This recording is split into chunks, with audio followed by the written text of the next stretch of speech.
In this clip, we are going to create a basic web service to add the sales order through the SAP Business One service layer. Let's create a new scenario step. Add order.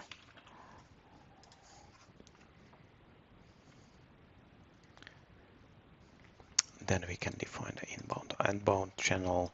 Using the double click, we can change the adapter type to web service and change it to no authentication. Then we will need to prepare the response to the web service. For example, order response.xsl, and then we can open the source. We can put there the output, for example, response XSL copy of select equals to everything to star. Yep, that's fine. We can now finalize the flow. Once again.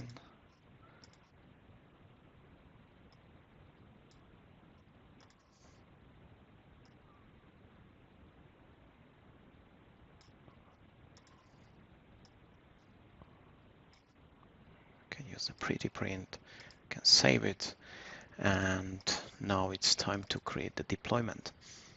A new deployment, let's call it add order.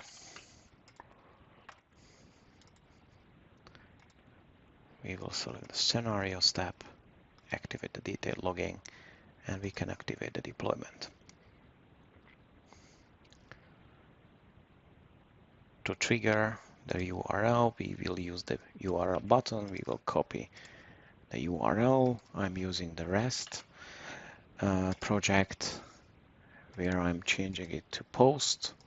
And now it's time to create some kind of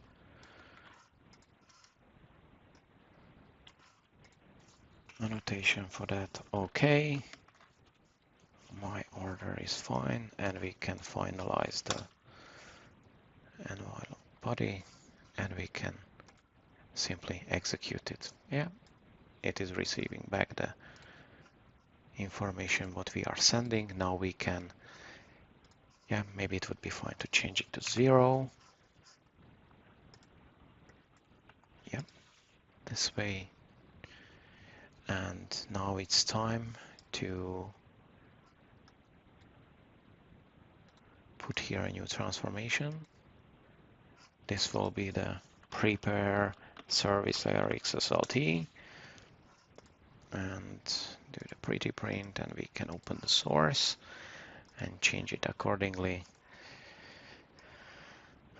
Here we are using the pretty print, and we are putting here the code which will consume which will pass the data to the service layer object call.